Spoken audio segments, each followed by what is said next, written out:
Vous écoutez Parole de France, le podcast politique de Cluster 17. Cette émission interroge des Français sur leur parcours de vie et sur les principaux clivages du débat public selon notre méthode de segmentation de la société en 16 groupes homogènes. Pour chacun des épisodes, je suis parti à la rencontre de connaissances, d'amis, de membres de ma famille représentant l'un des 16 clusters. Je leur ai posé les mêmes questions sur les mêmes sujets. Parole de France, une émission produite par Guillaume Tricard pour Cluster 17. J'ai rencontré Bruno il y a quelques années. C'est un voisin du quartier avec qui j'ai sympathisé. Bruno a 47 ans, il est kiné et vit à Montpellier depuis son enfance. Je rejoins Bruno dans l'appartement qu'il a acheté dans un vieux quartier du centre-ville il y a une quinzaine d'années, où il vit avec ses 2 enfants, une semaine sur 2 en garde alternée. Bruno appartient au cluster des sociaux-républicains, un groupe qui tend vers la modération et au rejet des extrêmes. Attachés à l'Union européenne, ils ont une attitude plutôt conservatrice sur les questions culturelles et prônent une politique économique sociale et réaliste. Ils font partie des groupes qui se sont sentis les plus éloignés du mouvement des Gilets jaunes. En 2017, c'est Emmanuel Macron qui était arrivé en tête dans ce cluster, réunissant 40% des voix. Il avait devancé Jean-Luc Mélenchon et François Fillon, qui avaient réuni 20 et 15% des suffrages au sein de ce groupe.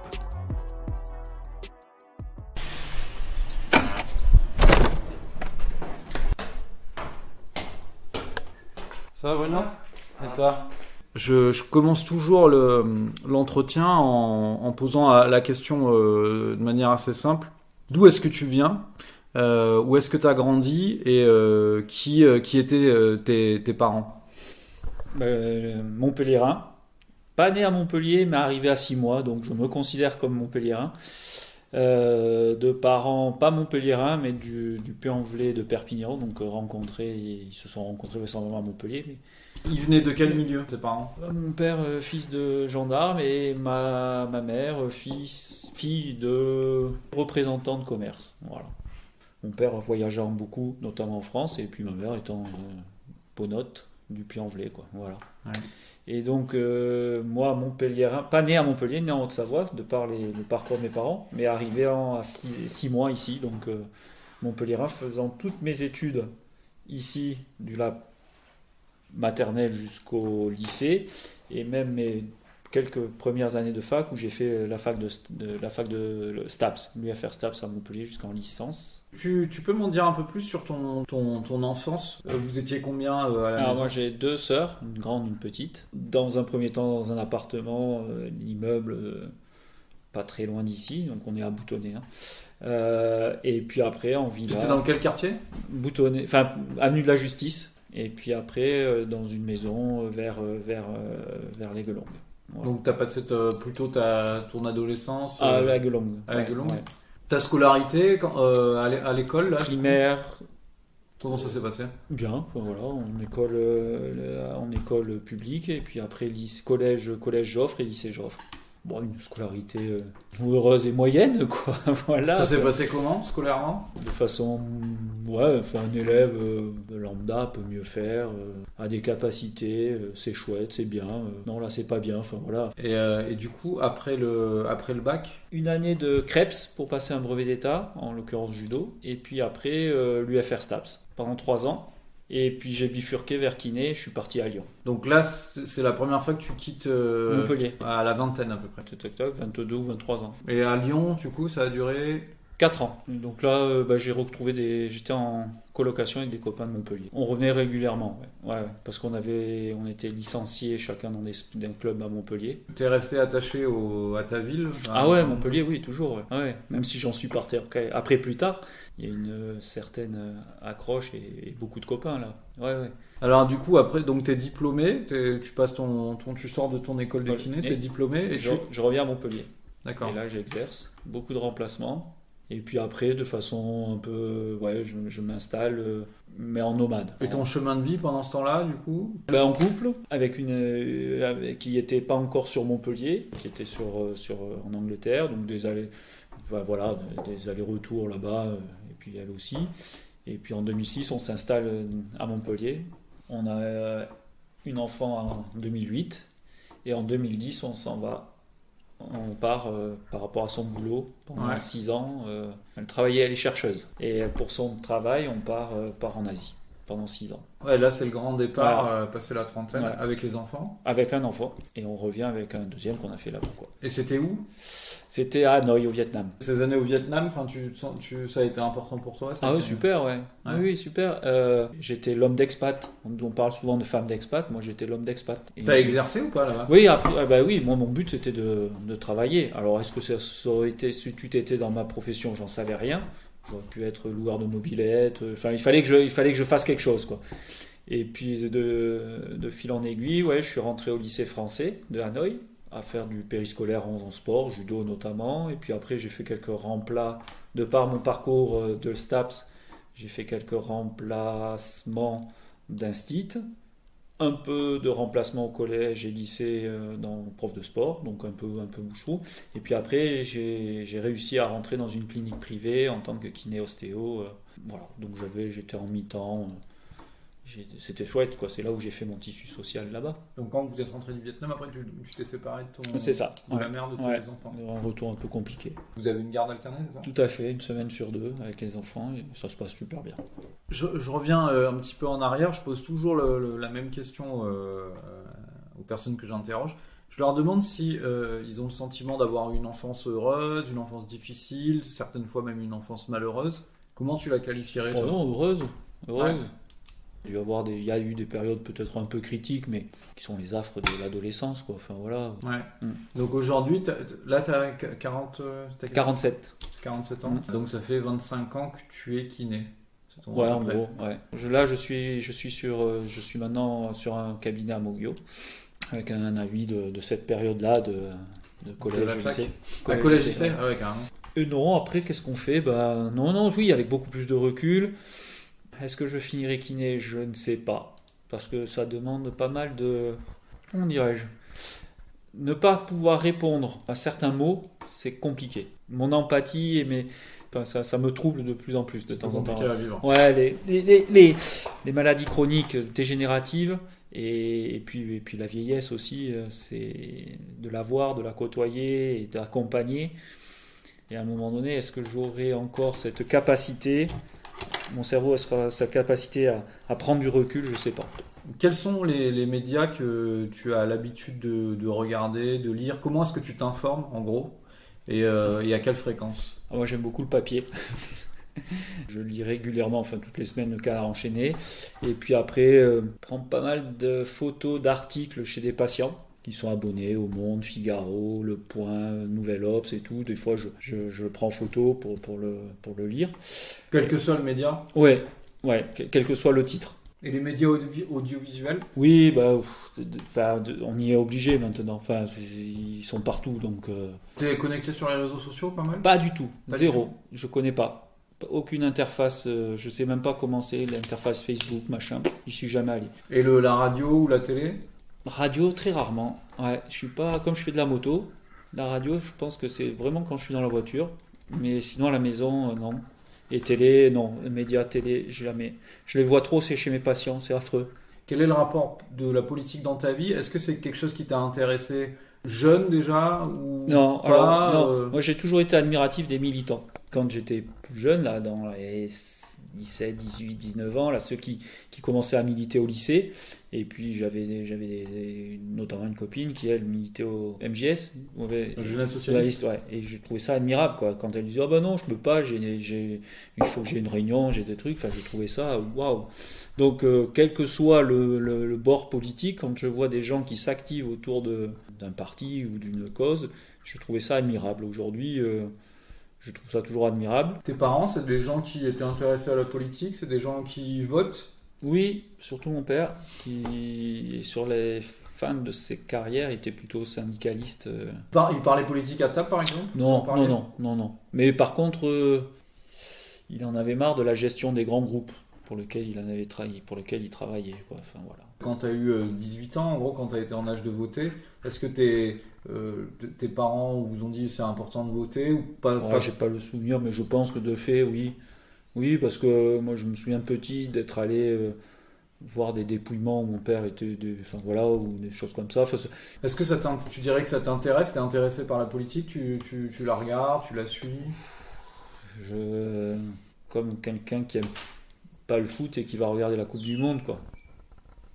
Enfin, là, on est de fait, on est obligé par rapport au présidentiel, mais peut-être un peu plus intéressé par les locales, notamment les municipales.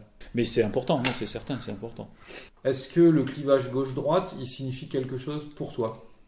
Peut-être qu'il y a encore deux présidentielles, oui, mais là, aujourd'hui, c'est tellement... ça devient compliqué, quoi. Enfin, puis on le voit, quoi. Il y a l'explosion des trois gros partis. Enfin, non, c'est compliqué, c'est compliqué. Toi, tu te définirais comment politiquement? Si tu devais te définir? Plutôt des positionnements, oui, un peu plus à gauche que... Tu dirais gauche modérée? Oui, voilà, je pense, oui, modéré. Toi, t'es né en quelle année? 75. 75, première élection présidentielle, ça doit être 95. Est-ce que tu te souviens pour qui t'avais voté? Oh, ben, ça a dû être Jospin, oui. Ouais. En plus, je pense que c'était quelqu'un qui était enfin, dans mes souvenirs, quelqu'un qui me correspondait bien. En 2002, c'est... Là, c'est le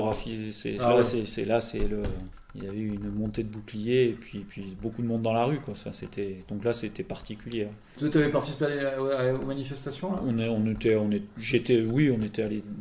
était descendus, mais alors, moi de façon très calme. Hein, enfin. Mais après, oui, j'étais allé mettre un bulletin de vote Chirac. Oui, ça c'était. Après, en 2007, le deuxième tour, c'est Golette, quoi. Ouais. Oui. Ok.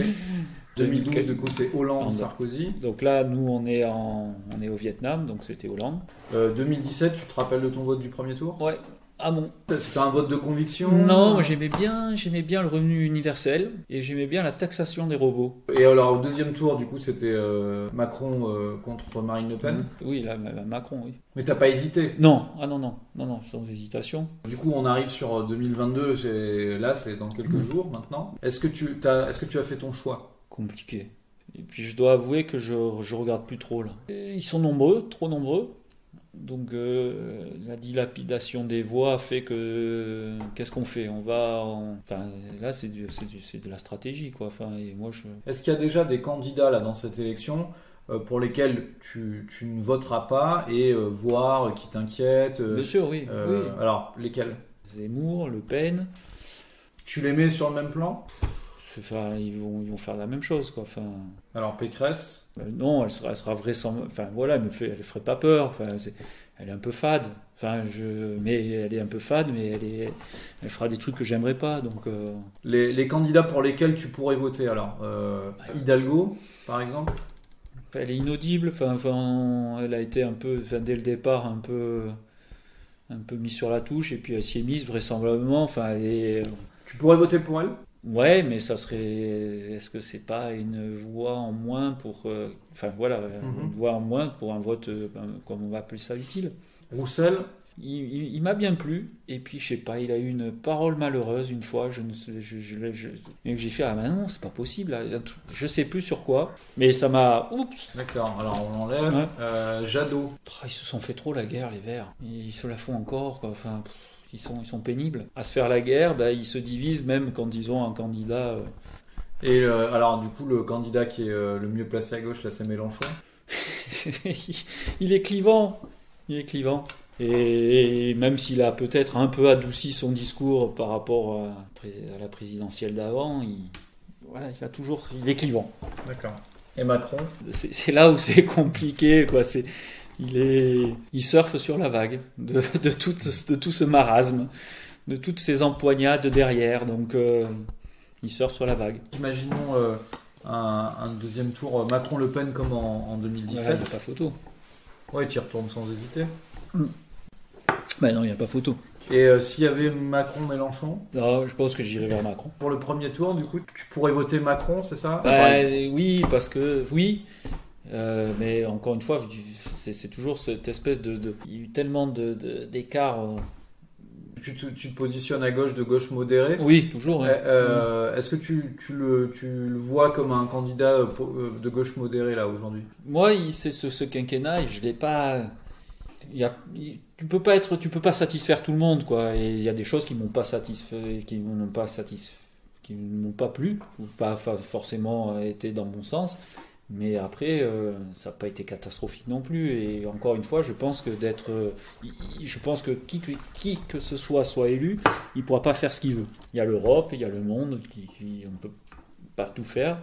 Et puis il y a voilà. Enfin, donc c'est pas évident. Et puis voilà, c'est pas évident. Donc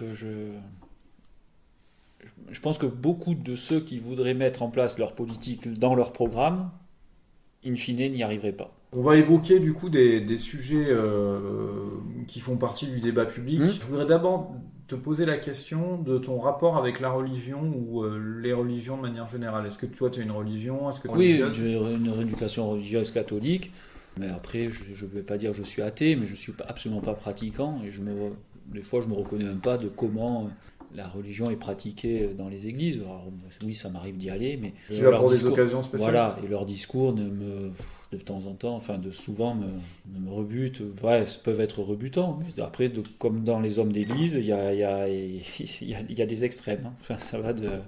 Ok. Il y a une religion dont on parle beaucoup plus ces derniers temps, et notamment là, on en a beaucoup parlé pendant le débat présidentiel, donc c'est l'islam. Qu'est-ce que tu penses de cette religion? C'est comme dans la religion catholique ou juive, il y a les extrémistes et puis il y a ceux qui le travaillent, les extrémistes de tous bords, et puis ceux qui le pratiquent de façon pour eux, avec toute la mansuétude et qu'il en suit. Donc, toi, c'est pas vraiment un sujet. Non, c'est le sujet, c'est malheureusement le radicalisme de certains, mais comme il y a du radicalisme catholique, il y a du radicalisme juif, Tu sais quoi, on a beaucoup parlé notamment, on en parle depuis des années, la question du voile dans l'espace public. Est-ce que c'est un sujet sur lequel tu es positionné Ouais, moi j'ai la sensation que ça n'a pas lieu d'être.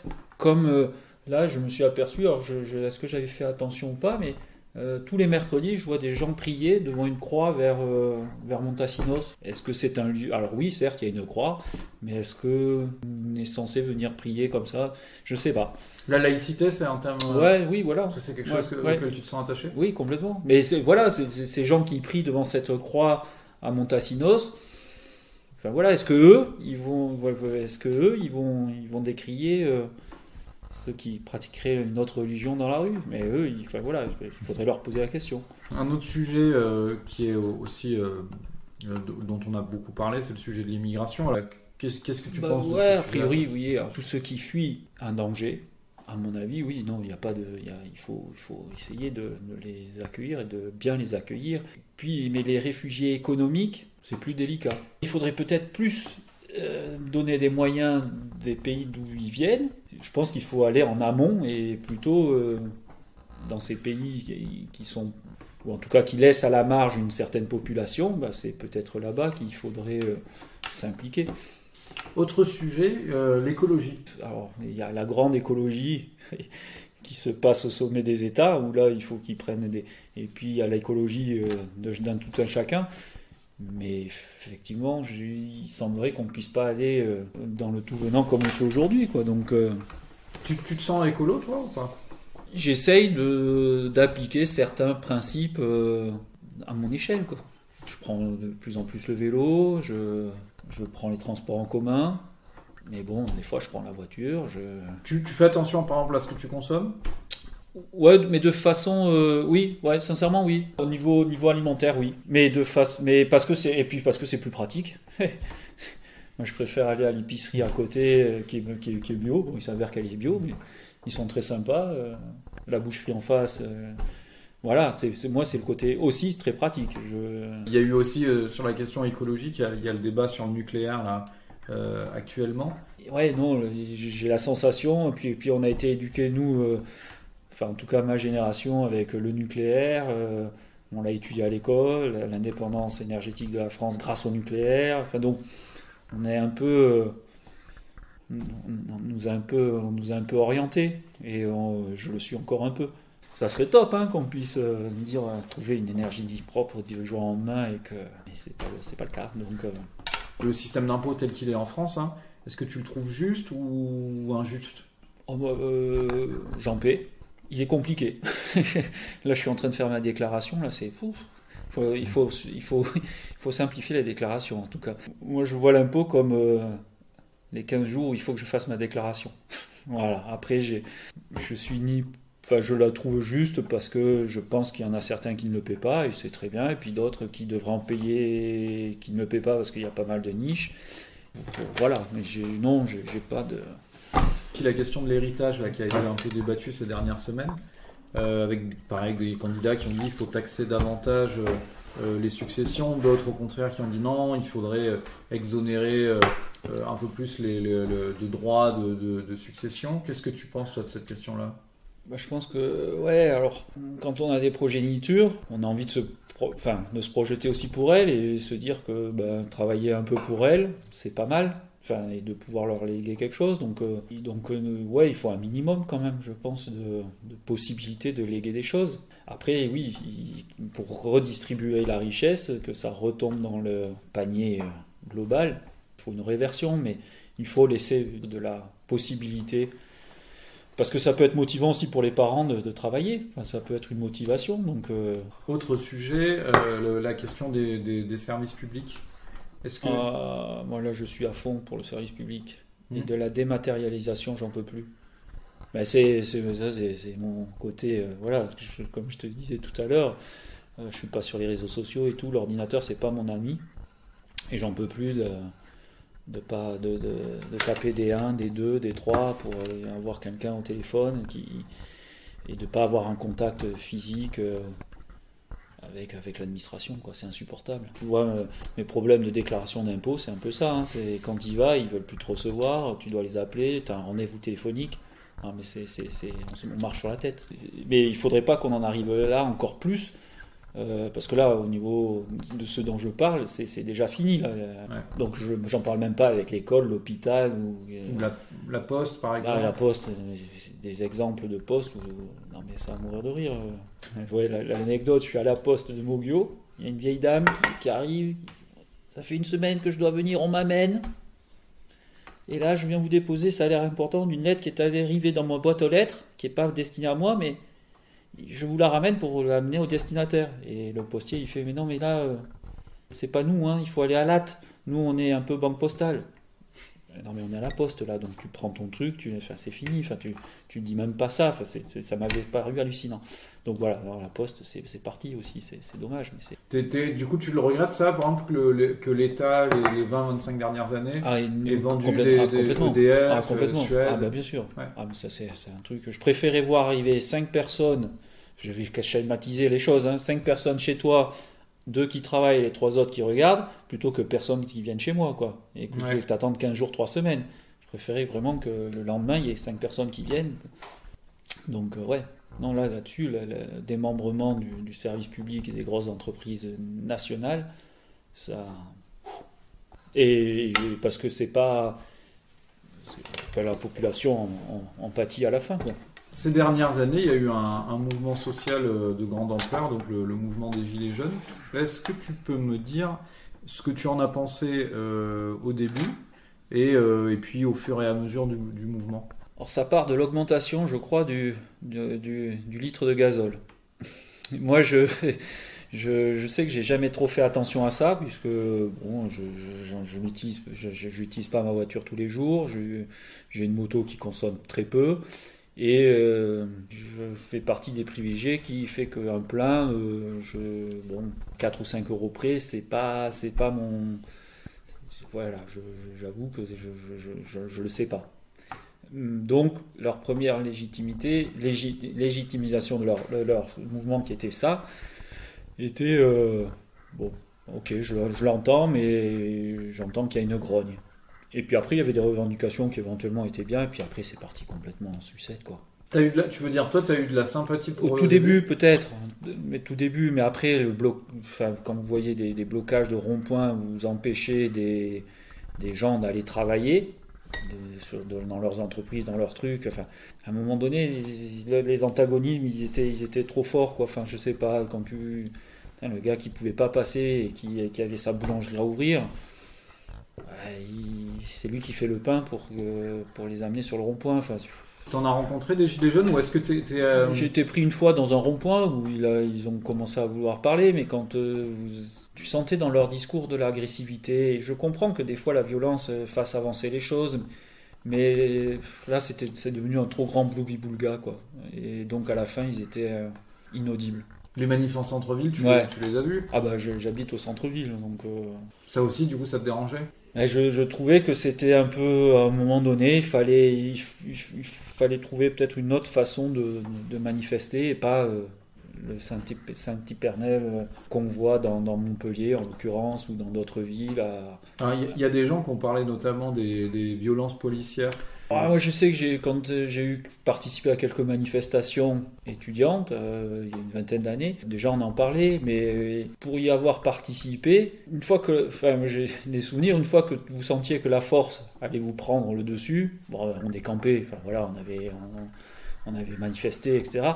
Et ceux qui restaient, ils étaient là pour en découdre. Alors, qui est provoquant, qui provoque qui? Voilà. Pendant les films Gilets jaunes, j'ai vu des pavés lancés par des gens, ils n'auraient jamais lancé un pavé. Un gros pavé, le mec, il réalisait pas ce qu'il faisait. Il y a un pavé, et le gars qui allait se prendre ça sur le casque, ça faisait mal. Est-ce que tu penses qu'il faut améliorer le système tel qu'il est aujourd'hui? Ou est-ce que tu penses plutôt qu'il faut changer radicalement le système? Alors là, c'est compliqué. Non, dans le meilleur des mondes, il y a plein de choses à améliorer, mais bon, après... on peut pas contenter tout le monde, quoi. Est-ce que tu es plutôt pessimiste ou optimiste quant à l'avenir du monde? À mon échelle, je pense que ça va bien se passer. Mes enfants, les petits-enfants, ça sera peut-être plus compliqué, ou alors on va trouver de façon... La recherche aura fait qu'on va retrouver une énergie facile et non polluante, que... on va trouver des traitements pour tout le monde, voilà. La modernité va peut-être entraîner des facilités, mais qu'il y ait des choses à améliorer, c'est certain. Et qu'il y ait des choses qui vont se dégrader. Pour le moment, on est dans une phase un peu de dégradation. Quand tu as répondu à notre test, tu es arrivé dans la catégorie qui s'appelle les socio-républicains. Est-ce que ça te parle? Oui, social. Voilà, moi je vais aider. J'aime à penser que tout le monde doit être amené vers le haut, de façon en étant aidant, en étant aidé, et puis voilà, que il y a une sécurité minimum et maximum pour tout le monde, sécurité de vie, qui englobe tout, et qui n'est pas de laisser pour compte. Et donc ça en va avec la républicain, parce que dans un certain ordre, même si j'aime des fois en sortir, mais quand j'en sors, j'essaye de ne pas faire chier les autres. Ok Bruno, merci. Ouais. C'est fini. Ok. Merci à toi.